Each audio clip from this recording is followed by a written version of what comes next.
Sasha and Malia shipped to secret location overnight after Obama's worst nightmare comes out. Former first daughters Sasha and Michelle Obama have only been seen in public view on infrequent occasion over the last 6 months since leaving the White House.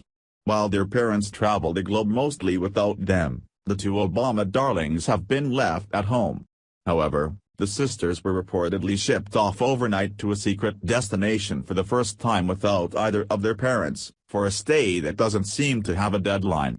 Their sudden departure comes as a surprise, especially since it's not a trip that perpetually jet-setting Michelle didn't take. This could have something to do with recent news that came out about Barack, which the couple could be taking drastic measures to shield their children from. While the Obamas are no strangers to traveling, this trip seems very different.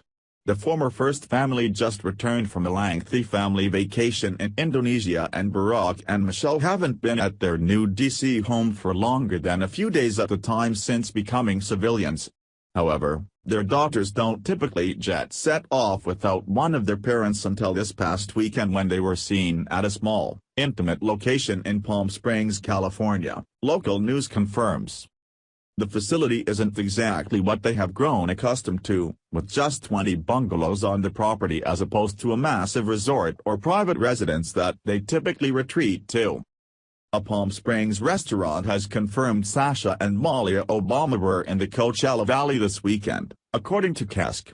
Management at PA and Horizon Resort and Spa confirmed the Obamas dined at the restaurant last night with a small group.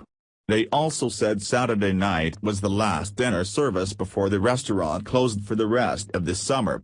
The restaurant will reopen on September 1st.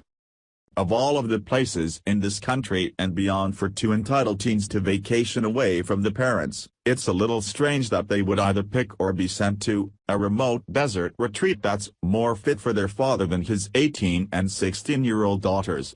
In fact, their mother went there as at the start of her post-presidential tripping and was so bored with herself there, that she left Barack behind to golf while she took off to hang out with celebrities on a tropical private island.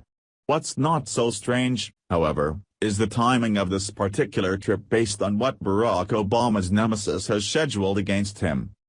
Perhaps Obama thought that the investigation into his alleged wiretapping of the soon-to-be president at the time, Donald Trump, had cooled off. Unfortunately for him, it's just heating up thanks to South Carolina's relentless Representative Trey Gowdy's unwavering pursuit of justice against Democratic wrongdoing. After Susan Rice was caught lying about the Obama administration's alleged illegal wiretapping, Gowdy got exactly what he needed to move forward against Obama. The first step in that damning process against him is putting Rice under oath, which he's reportedly planning on doing this week. There's no other person more important to this case against Obama than Ambassador Rice is, who is Gowdy's star witness in proving the former administration's wrongdoing. The ramifications for Obama have become all too real and imminent.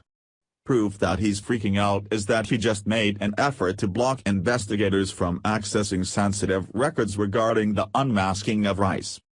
Circa News reports. Judicial Watch, the Washington, D.C.-based watchdog group, announced Wednesday that the National Security Council denied them access to materials regarding the unmasking by Obama National Security Advisor Susan Rice.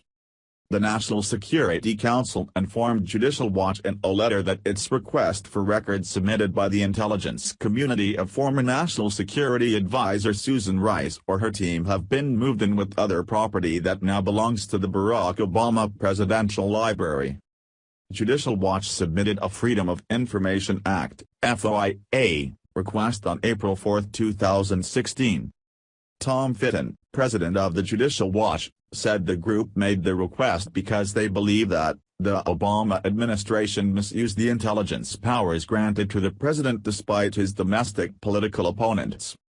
Despite the fact that Obama requested that the records remain under lock and key for a period of 5 years, the truth will inevitably come out against him as soon as Gowdy gets Rice talking. He has a way of gathering the facts, which may start with how Rice became a multimillionaire, suggesting she got some pretty hefty hush money to hide some even bigger secrets for her old boss. It's easier to have your kids out of the limelight while suffering a massive storm that's been brewing from his own wrongdoing. There's no better place to protect these two from the news than to send them out to the middle of the desert away from it all. Thanks for watching. Please subscribe Breaking News 365 channel. Goodbye and see you again.